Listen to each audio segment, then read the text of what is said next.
வணக்கம் ஸ்ரீ குபேரன் டிவி அன்பர்களே, நான் உங்கள் நண்பன் doctor K R. Ramesh, Prajapati financial astrologer. இல்லக விளக்கது இருள் கெடுப்பது, சொல்லக விளக்கது சோதி உள்ளது, பல்லக விளக்கது பலரும் காண்பது, நல்லக விளக்கது நமச்சிவாயமே. வணக்கம் நண்பர்களே, நமக்கு எல்லா கிரகங்களும் தன்னுடைய செயல்களை செய்யும்போது பயம் ஒன்றும் வருவதில்லை.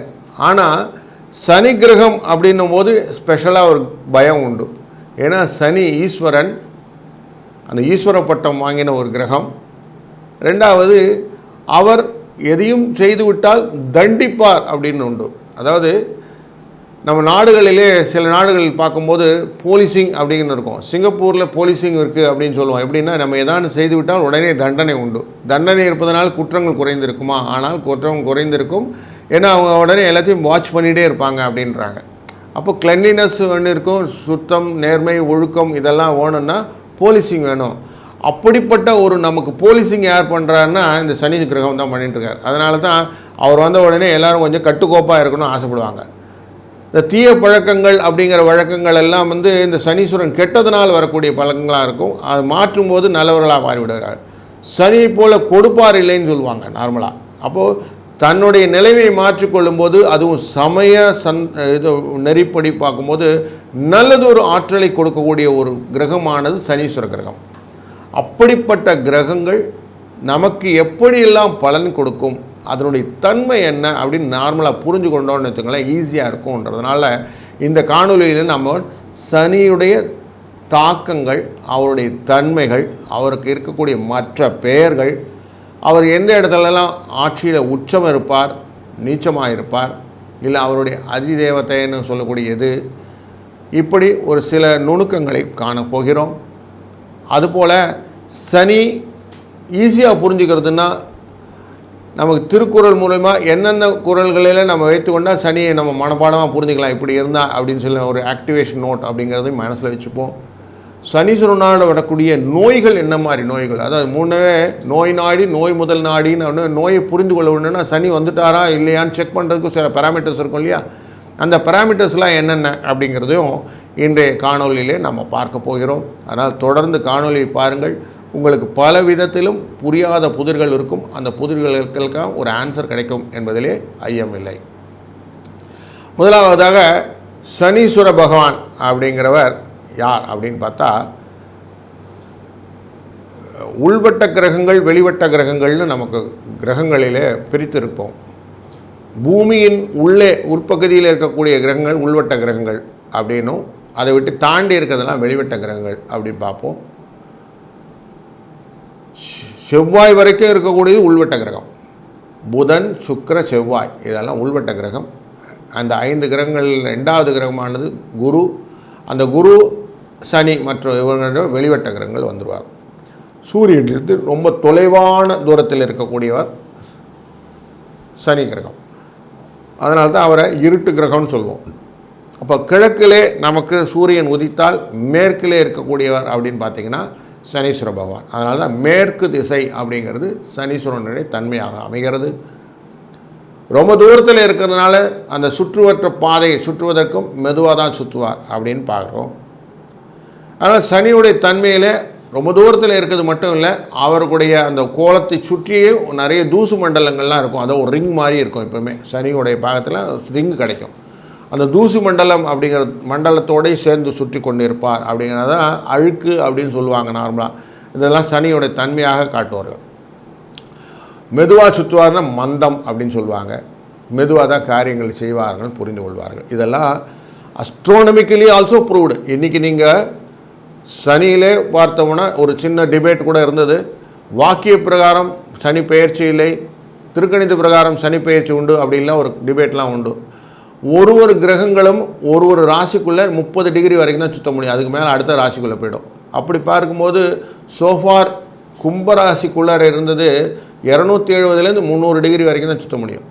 அதுக்கு மேலே என்ன பண்ணும், 311 302 330 வரைக்கும் கும்பராசிக்குள்ளே முடிச்சுட்டு மீன ராசிக்குள்ளே போயிடணும். ஏன்னா 360 டிகிரியோட சைக்கிள் முடிஞ்சு போகுது.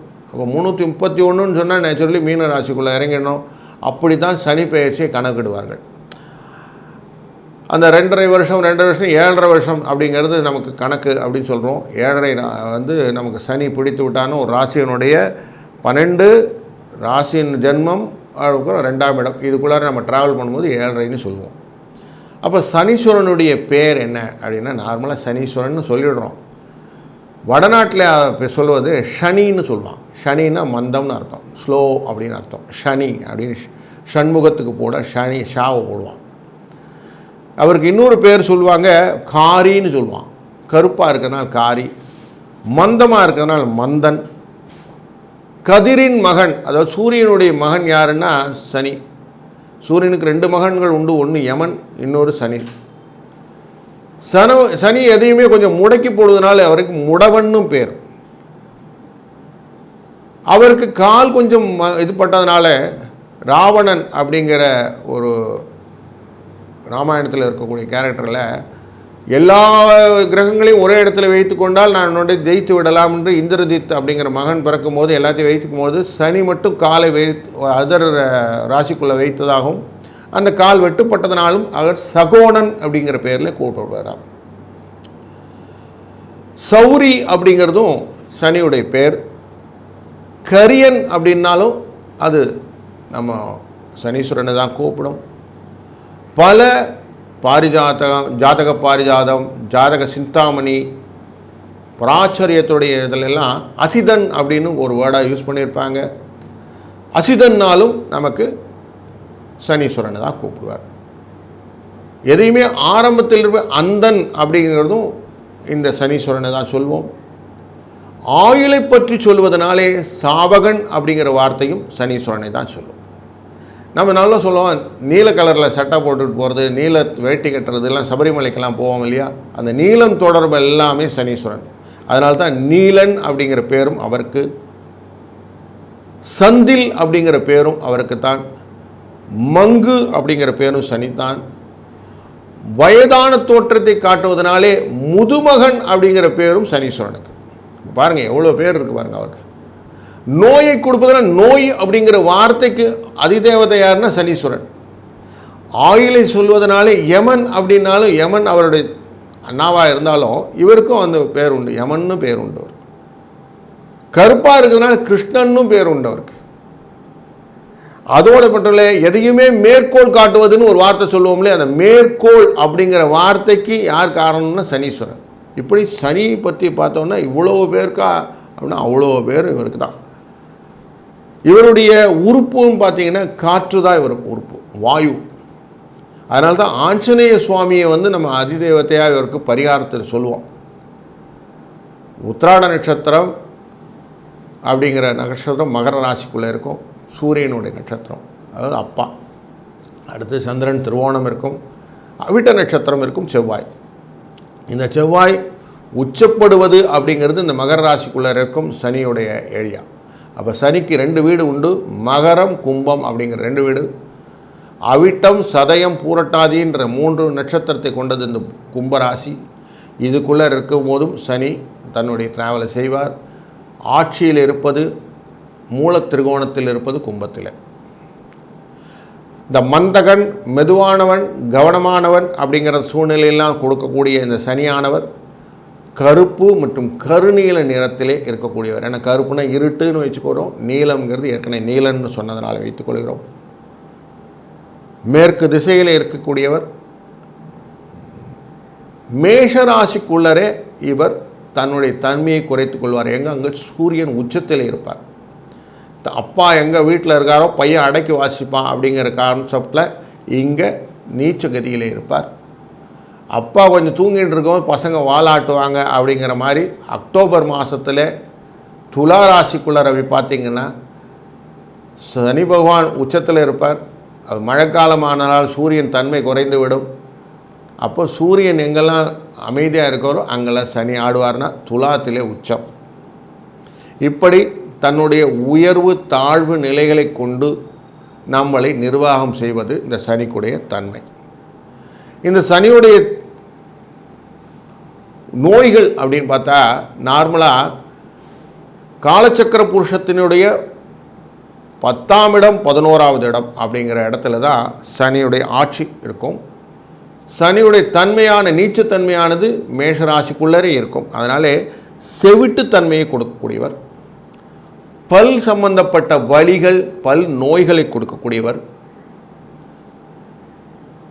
வயிறு சம்பந்தப்பட்ட விஷயங்கள் குடல் நோய்கள் இதெல்லாம் கொடுக்கக்கூடியவர், கால் மூட்டு கால் வலி கழுத்து வலி இதெல்லாம் கொடுக்கக்கூடியவர், கைகாலிலே நடுக்கங்கள்னு சொல்லக்கூடிய விஷயங்கள் எல்லாம் கொடுக்கக்கூடியவர், மனதிலே மனக்குள்ளரே நம்ம சனி உட்காந்துட்டா எப்படி இருக்கும், மனதிலே நோய் ஹிஸ்டீரியான்னு சொல்லுவோம் இல்லையா, இது மனக்குழப்பத்தினால் ஏற்படக்கூடிய விபத்துகளை கொடுக்கக்கூடியவர், ஃபிட்ஸ்ன்னு சொல்லக்கூடிய கக்காவலிப்புன்னு சொல்லுவாங்க, பக்கவாதம் கக்காவலிப்பு இதெல்லாத்துக்கு காரணம் இவர் தான். இவருடைய தொடர்பிலே கேன்சர் அப்படிங்கக்கூடிய விஷயங்களும் நடக்கும். இந்த அடிக்கடி மயக்கம் வருது சார்ன்னு சொன்னால் சனியுடைய தன்மையை பார்க்க வேண்டியிருக்கும். அவன் நரம்பு பாத சம்பந்தப்பட்டது பித்த வெடிப்புகள் எல்லாம் கொடுத்துருப்பார். இதெல்லாம் சனியுடைய பேசிக்காக நோய்கள் அப்படின்னு வைத்துக்கொள்ள வேண்டும். இந்த சனீஸ்வர பகவானே ஜோதிட அடிப்படையில் ஒரு நல்ல பெரிய ஆசான்னே சொல்லுவோம். ஏன்னா கர்மத்தின் அதிபதி யாருன்னா இவர் தான். அதனால தான் வேதத்தில் பிரஜாபதி அப்படிங்கிற பிரதிக்கு இவர் அதிபதின்னு சொல்கிறாங்க. பிரஜாபதினா அவருக்கு கீழே இருக்கிறவங்களுக்கெல்லாம் அதிபதி, ஒரு கூட்டத்தின் தலைவன்னு வைத்துக்கொள்ள வேண்டும். இதற்கு இன்னொரு பேரும் உண்டு, சிவன் அப்படின்னு பேர். இவருடைய சிவன் ரொம்ப பக்தராக இருந்தால் இவரே சிவனாக இருந்தாலும் ஈஸ்வர பட்டன் கிடைக்கிறது.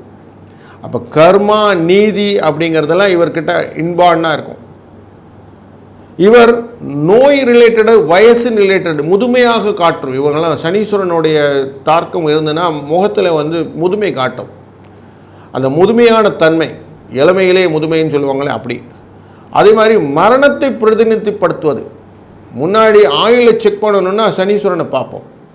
அதனால் லைஃப் இன்சூரன்ஸ் கார்பரேஷன்ஸ்லாம் சொல்லுவோம் இல்லையா, அந்த லைஃப் இன்சூரன்ஸ் எல்லாம் இந்த சனியுடைய கோட்டில் வரக்கூடிய விஷயங்களாக தான் இருக்கும். அதே மாதிரி டிசிப்ளின், நிறைய ஆர்மி ரிலேட்டடான பீப்புளெல்லாம் இப்போ போலீஸ் ரிலேட்டட்னா யூனிஃபார்ம் ரிலேட்டட் பீப்புளெலாம் டிசிப்ளினாக இருக்கக்கூடிய காரணம் என்னென்னா மேஷராசிக்குள்ளே சனி நீச்சப்பட்டாலும் அந்த ஒழுக்கம் கடமை உழைப்பு அப்படிங்கிறதெல்லாம் இருக்கும். பொறுமை நிறைய இருக்கும் சனீஸ்வரன்கிட்ட.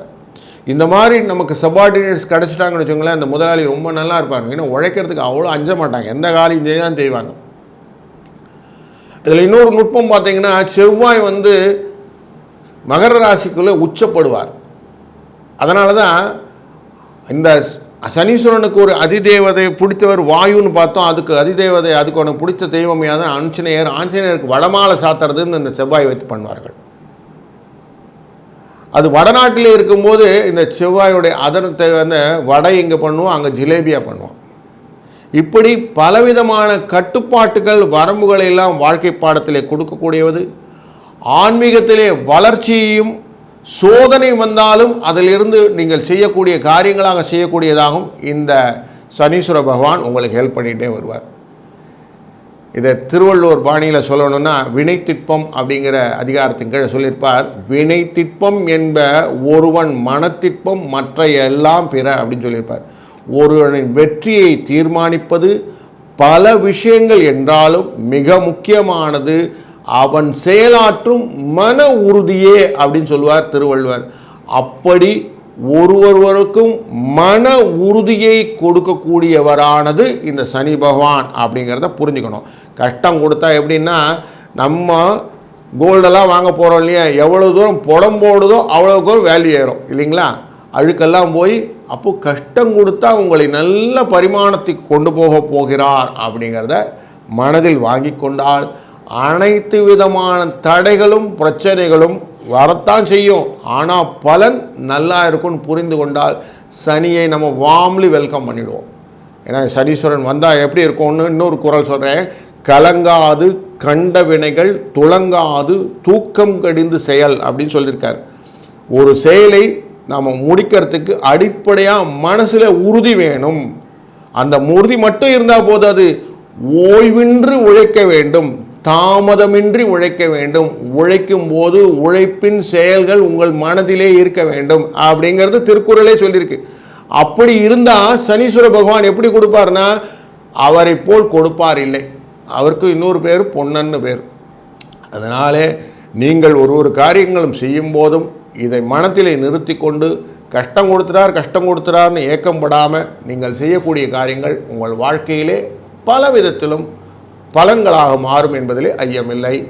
நாம் தொடர்ந்து ஒரு ராசிக்குள்ளும் சனி பகவான் தன்னுடைய தன்மையை எப்படி தருவார் என்று காணொலியாக காண இருக்கிறோம். வணக்கம் கடகராசி அன்பர்களே. நார்மலாக பாக்யஸ்தானம் அப்படின்னா எனக்கு கிடைக்கக்கூடிய பாக்கியம் எம்பாக்கியம் அப்படின்னு சந்தோஷமாக சொல்லுவோம் இல்லையா, எனக்கு கிடைச்சதெல்லாம் அப்படின்னு. அந்த தாக்கம் ஆன்மீகம் ரிலேட்டடான இருக்குது. இதெல்லாம் 9வது ஸ்தானம் அப்படிங்கிறது சொல்லுவோம். அப்படி அந்த 9வது ஸ்தானத்துக்குள்ளரே சனீஸ்வர பகவான் செல்லும்போது அவருக்கு கிடைத்த பாக்கியம், அதனால தான் பாக்யசனின்னு பேர். அது பேர் பாக்யஸ்தனியிலே நார்மலாக தைரியம் இல்லாமல் போகிறது, கொஞ்சம் உடம்பு முடியாமல் போகிறது, அலைச்சல் வர்றது, பொருள்லாம் கொஞ்சம் செலவாகிறது, கொஞ்சம் புவர்னஸ் அப்படின்னு சொல்ல வறுமை வரும், சண்டை வரும், மன அமைதி குறையும், லாபம் இல்லாமல் போகிறது, இதெல்லாம் நடக்கும். ஆனால் இனி ஆண்டவனே நினைத்தாலும் தடுக்க முடியாது அப்படிங்கிற சூழ்நிலையை உங்களை மாற்றக்கூடியது எது அப்படின்னு பார்க்கணும்.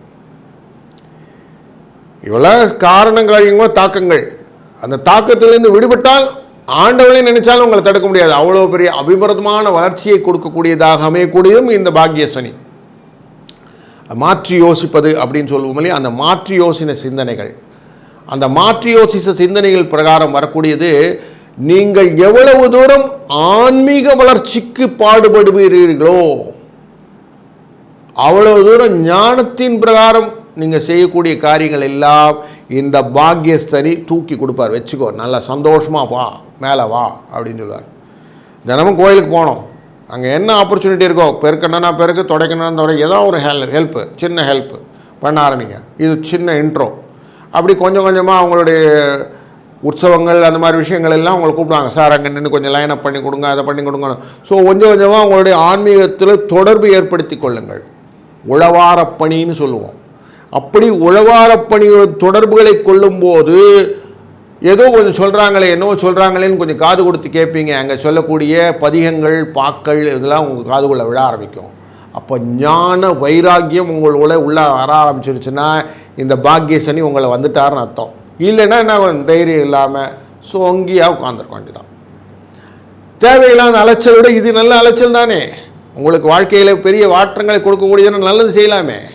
அப்போ அந்த நல்லது செய்யக்கூடிய வாய்ப்புகள் கிடைக்கும்போது அதிருஷ்டம் அப்படின்வாங்க. அதிருஷ்டம்னா கண்ணால் பார்ப்பது, கண்ணால் பார்க்க முடியாதது பேர் அதிருஷ்டம்னு பேர்.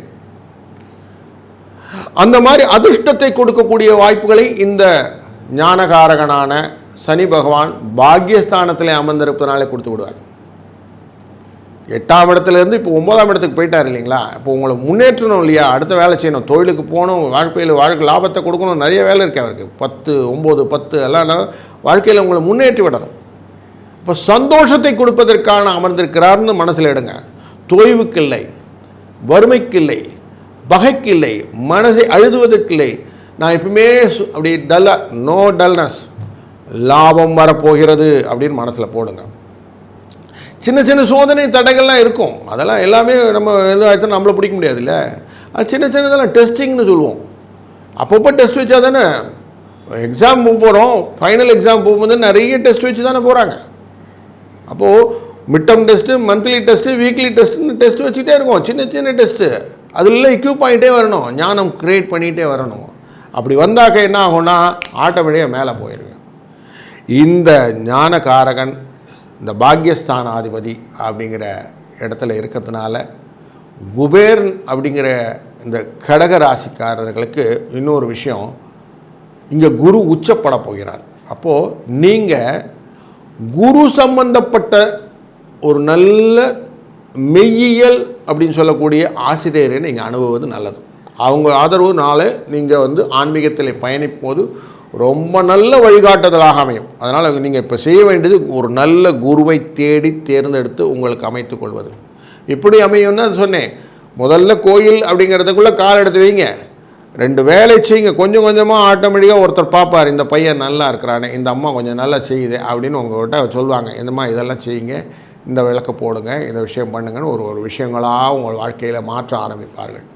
சிவன் அருளாலும் விஷ்ணு அருளாலும் அனைத்து விதமான பலன்களும் உங்களுக்கு கிடைக்க ஆரம்பிக்கும். அப்போ சின்ன சின்ன காரியங்களில் அப்படியே செய்ய ஆரம்பிச்சுட்டு ஆஹா இப்படி ஒரு நல்ல ஒரு குரு கிடைச்சாரேன்னு ஒரு ஃபீல் வந்துடும். அப்போது ஆட்டோமேட்டிக்காக நீங்கள் சாதனையை க்ரியேட் பண்ண ஆரம்பிச்சிருவீங்க. அப்போது ஆட்டோமேட்டிக்காக நான் சொன்னேன் இல்லையா, ஆண்டவர் நினைத்தாலும் உங்கள் வாழ்க்கையை தடுக்க முடியாத ஒரு வாழ்க்கையாக நீங்கள் அமைத்துக்கொள்வதற்கு நல்ல ஒரு விதையை நீங்கள் ஊன்றி விடுவீர்கள். அதுக்கு இன்னொரு விஷயம் செய்யணும். உங்கள் செலவில் கொஞ்சம் எடுத்து ஆன்மீக நூட்களை வாங்குவது, அதை படிக்கிறது. ஆன்மீக நூல்களை வாங்குவதும் படிப்பது மட்டுமல்ல, இந்த குருன்னு பார்க்குறோம் இல்லையா, அவர் எங்கன்னா பூஜையெல்லாம் பண்ணுவார், அந்த பூஜையெல்லாம் கொஞ்சம் பார்க்குறது. அது மாதிரி கொஞ்சம் தேடுதலால் கொஞ்சம் ஆன்மீக ரிலேட்டடான பஜனைகள், பக்தி பரவசமான சில விஷயங்கள் எல்லாம் படித்து கொண்டு இருப்பார்கள். அந்த விஷயங்கள் முற்றோதுதல்னு சொல்லுவார் திருவாசகத்தில். அதே மாதிரி 4000 திவ்ய பிரபந்தங்கள் கொண்டிருப்பார்கள் சில குழுவினர். இப்படி எங்கெல்லாம் இருக்கிறாங்களோ அங்கெல்லாம் கொஞ்சம் நேரம் அமைதியாக போய் உட்காருது. அப்படி உட்கார்ந்து அதை கனெக்ட் பண்ணி உங்களுடைய லைஃப்பில் ஞானத்தை தேடுவது தான் இந்த பாக்யஸ்தனியோடைய பேசிக் ஐடியா. நீங்கள் ஞானகாரகனை மாற்றிவிட்டீர்கள், மனத்தை மாற்றிவிட்டீர்களானால் உங்களுக்கு லைஃப்பில் நிறைய மாற்றங்களை நீங்களே புரிஞ்சுக்குப்பீங்க. அவ்வளோதான். இந்த 9ஆம் இடம் அப்படிங்கிறது ரொம்ப முக்கியமான இடம். வாழ்க்கையில் எப்பவுமே தாக்கத்தை கொடுப்பது, நிரந்தர தாக்கம், உங்களுக்கு பர்மனன்ட் சேஞ்ச் அப்படின்னு சொல்லுவாங்களே, அந்த பர்மனன்ட் சேஞ்ச் கொடுக்கறதுக்கு தான் இதெல்லாம் வேலை. இதான் சனீஸ்வரன் எதிர்பார்க்குறார். நீங்கள் ஒழுக்கத்துடன் இருக்க வேண்டும், நேர்மையுடன் இருக்க வேண்டும், தெய்வ சிந்தனையுடன் இருக்க வேண்டும், அறத்துடன் ஒன்றி செயல்பட வேண்டும். இப்படிலாம் செஞ்சால் உங்களை தண்டிக்கிறதுக்கு ஒன்றுமே இல்லையே. உங்கள்கிட்ட லைசன்ஸ் இருக்குது, இல்லை எல்லாம் இருக்குது, பொல்யூஷன் சர்டிஃபிகேட்டில் எல்லாம் இருக்குது, ஹெல்மெட்லாம் போட்டிருக்கீங்க, இல்லை காரில் போகிறீங்க சீட் பெல்ட்லாம் போட்டிருக்கீங்க, உங்களுக்கு எந்த விதமான விஷயமும் இல்லை, நீங்கள் காரில் போயிட்டே இருப்பீங்க. யாருன்னா தடுப்பாங்களா? தடுக்க மாட்டாங்க. தடுத்தா கூட நீங்கள் போங்க சார், உங்களை விட்டுருவான். அதே தான் சனீஸ்வரனுடைய இந்த பாக்யஸ்தானத்துடைய தன்மை. இதை புரிந்து கொண்டாக்க நம்ம ஆட்டோமேட்டிக்காக நம்ம ஸ்டேஜ் 2க்கு போயிடலாம். ஆஞ்சநேய சுவாமியை எவ்வளோ தூரம் வழிபடுகிறீர்களோ அவ்வளவும் நல்லது. ஏன்னா ஆஞ்சநேயர் தான் எல்லா விதமான சித்திகளையும், அஷ்ட சித்திகளையும் வைத்திருக்கிறார். நவநிதியும் அவர்கிட்ட தான் இருக்குன்னு சொல்கிறது அனுமன் சாலிசா அப்படிங்கிற பாட்டில் துளசிதாஸ் சொல்கிறார். அப்போது அப்படிப்பட்ட ஆஞ்சநேயரை வழிபடுவது, ஆஞ்சநேயருக்கு வெண்ணெய் காப்பு செய்வது, வடைமாலை சாற்றுவது, இதெல்லாம் நல்ல ஒரு பரிகாரத்தை கொடுக்கும். ஏன்னா வாயுவின் புத்திரன் இவர், வாயு தன்மை கொண்ட சனீஸ்வரன் 9ஆம் அதிபதி 9ல் அமர்ந்திருக்கிறார். உங்களுடைய 7, 8க்குரிய 9ல் அமர்ந்திருக்கிறார். அப்படிங்கும்போது இதை செய்யும்போது பலன்கள் உங்களுக்கு உண்டு. உங்கள் ராசிக்குள்ளரே பூச நட்சத்திரம் நட்சத்திரம் ஒன்று இருக்கும். அந்த நட்சத்திரத்தினுடைய அதிதேவதை யாருன்னா சனீஸ்வர பகவான். அப்போது சனியுடைய மந்திரத்தை சொல்வது உங்களுக்கு ரொம்ப பலனை கொடுக்கும். ஓம் சனீஸ்வராய நமஹா அப்படின்னு சொன்னால் கூட போதும். இல்லை சனீஸ்வருடைய காயத்ரியான காகத்வாய வித்மே கட்கஸ்தாய்மி தன்னோமந்த பிரச்சோதயாத், காகத்வாய வித்மே கட்கஸ்தாய்மி தன்னோமந்த பிரச்சோதயாத், இப்படி சொல்லிக்கொண்டே வந்தாலும் சரி. இல்லை தமிழ்லே கூட காயத்ரி மந்திரங்கள் இருக்குது. அதை நீங்கள் சொல்லும்போதும் நீங்கள் செய்யக்கூடிய காரியங்கள் எல்லாத்துக்குமே உங்கள் பின்னாடி சனீஸ்வர கூடவே வந்துட்டுருப்பார். தினமும் ஒரு உருண்டை சாதத்தை சுவாமிகிட்ட நைவேத்தியம் பண்ணிவிட்டு அந்த அன்னத்தை கொண்டு போய் காகத்துக்கு வைத்து விட்டு வந்தீர்களானா அது தொடர்ந்து பரிகாரங்களாக அமைந்துவிடும். இதெல்லாம் எப்படின்னா உங்களுக்கு தெய்வ சிந்தனையை மாற்றுவதற்காக ஏற்பாடுகள். இப்படி மாற்றிலே வந்தீங்கன்னா தெய்வ சிந்தனைகளை மாற்றம் பண்ணிவிட்டேன்னா என்ன ஆகும், உங்கள் சின்சியாரிட்டி நல்லாயிடும்.